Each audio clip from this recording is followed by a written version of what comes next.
Hi everybody, it's Daphne and you're very welcome back to my channel. Thank you so much for coming to spend some of your time with me today.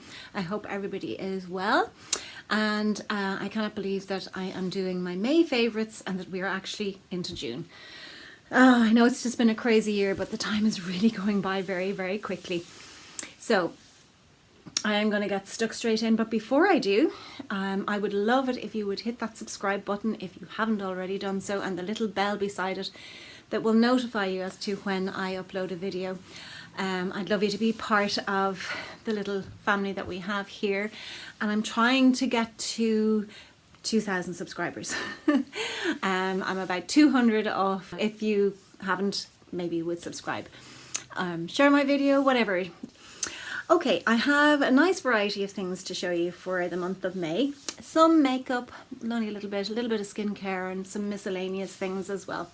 So I'm going to just get stuck straight in. And the first thing is a micellar water by Neutrogena. It's called Hydro Boost. It's a triple micellar water. It has hyaluronic acid in it to boost hydration. It removes waterproof makeup without rubbing. It removes oil and dirt, and it hydrates. It's 94%. 94% of people who've used it agree that your skin feels really clean. It's suitable for sensitive skins and eyes. And I have to say, I have really been enjoying this. It's new, may not be new in general, but actually don't remember seeing it before, but it was really inexpensive. It was on offer in a local chemist, and I think it was less than €4, and there's 400 ml in it.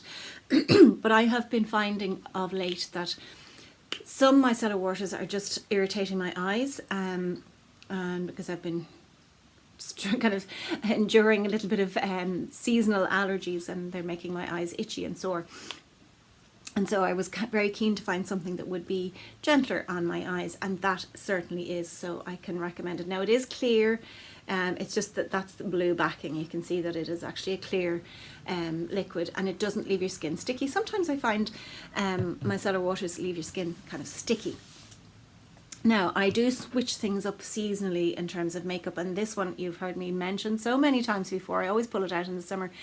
This is Clinique, and it's in Colour Pop, is it Cheek Pop Blush Pop, and it's in Melon Pop.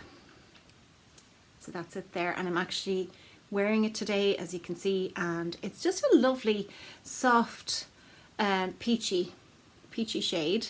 It's not overpowering, and I suppose you know, you might be put off by the name Melon Pop, but actually it's a very soft, subtle colour, and you can see it's very well used. So that has been a favourite. Now I have 3 lip products that I've been switching around excuse me, of late. The first one is a cream lipstick by Urban Decay, and it's in the colour Rush. And that's it there, and it's a kind of a dusky pink. You can see it's well used, and I'll just swatch it there for you. So it is a sort of a dusky pink. It's kind of pulling off a little bit more brown than it actually is. It's more pinky, but it's a lovely cream lipstick. And it's a sort of a neutral pink. It goes with a lot of things. So if you pop that into your daily makeup bag that you carry with you in your handbag, it's a very adaptable little lipstick. So I'll just put it on. I had it on and just top it up.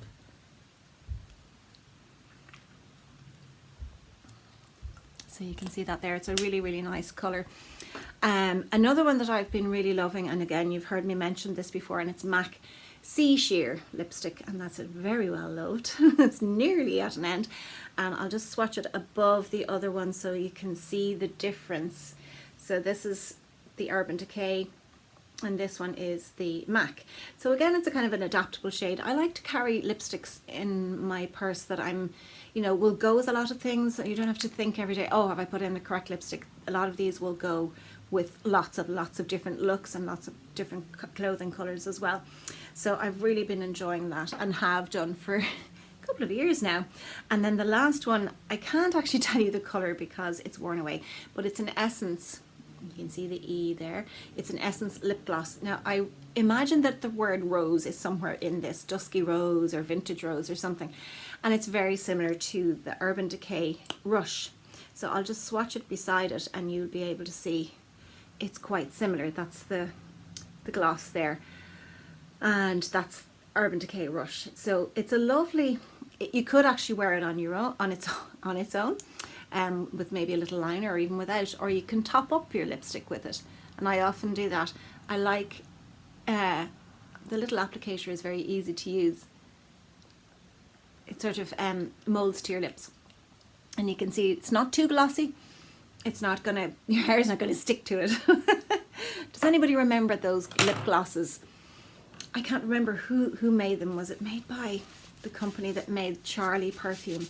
I can't remember, but they were in a little glass vial and it had a roller ball on the top, and the lip gloss was like a goldy colour, but it came out clear, and it was so sticky that your hair would stick to it and your lips would nearly stick together. But I'm sure we've all had one of those. So that's all the makeup items. This is a nail colour that I've really been loving, and it's by Florimar, and it's in the colour Rose Taboo. I keep wanting to say vintage. Rose Taboo. I don't know if it will actually focus on it because it's tiny writing there, so it may pick up, but that's the colour, a sort of a dusky rose. And it's actually, it wears very well. It doesn't chip too easily, so you get a good few days out of it. I find 2 coats, and if you have a gel top coat, it'll give it even a longer lasting, make it even longer lasting. So yeah, I really love that colour. I don't know if you can kind of see where we used up, it's down to about there. So anyway, another favourite. Now they're self-care items. So I suffer a lot with sort of dry heels and cracking heels because I wear sandals during the summer, Birkenstocks that are really comfortable, and it just is part, it happens because your heels are exposed, and the Birkenstocks, your heel is slightly kind of cradled, so it just seems to happen. So I've been pumicing and so on, and it doesn't seem to have the same effect, or the correct effect. So I found this, and it's by Dermatonics, and it's called Once Heel Balm, once a day treatment for rough, dry, calloused heels and feet, and that's it there.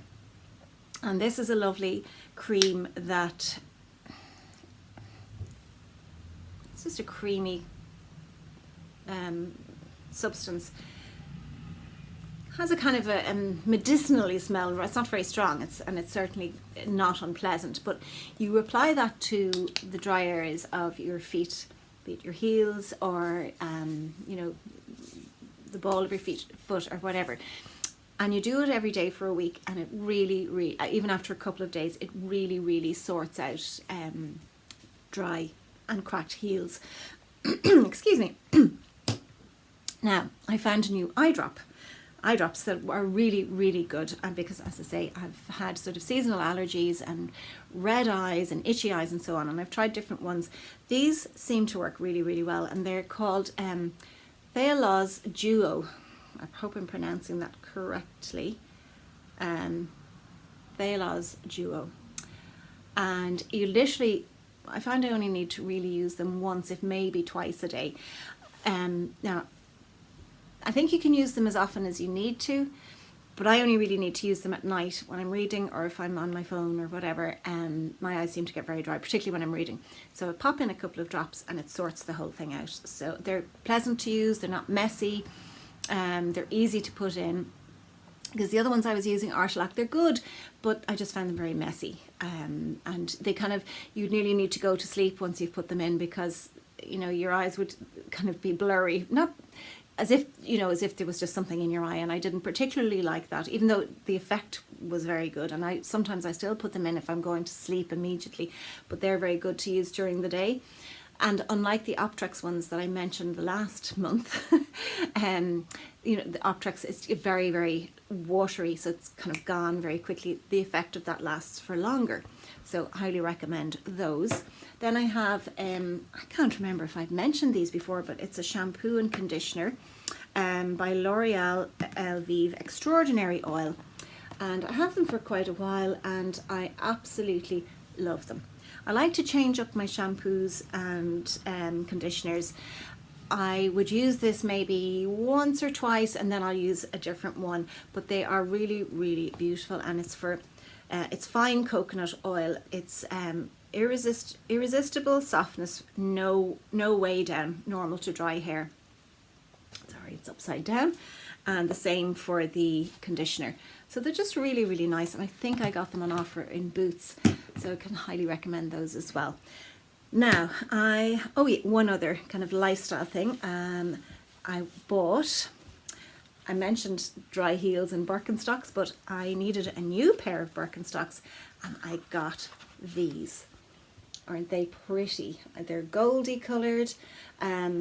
Yes, you can see the imprint of my feet in them already, but I've been so enjoying these, and I hadn't changed my I hadn't bought new Birkenstocks for quite a while, and I realized when I bought them that my old ones were very worn in, so the support in those is just really, really good, because if you haven't worn them before, I'll just show you, there's a support, an arch support in there, you can see it in there, and then there's a toe grip there. It's like a little ridge, and then of course you can get them without the toe piece, but it kind of takes the shape of your foot, and they give your foot great support, and you can see how that's kind of, I was saying too, that your heel is cradled, and hence that can possibly contribute to the dry heels. But I mean, I think with any kind of open-toed sandals, you're going to get those.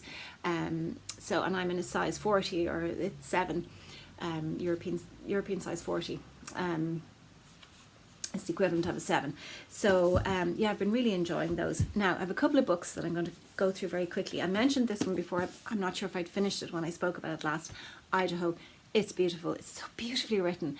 It stays with you. It's a sad, tragic book, but it's about a young family, a tragic incident that takes place just out of the blue, and it's the effects, like throwing a stone into a pond and watching the ripples.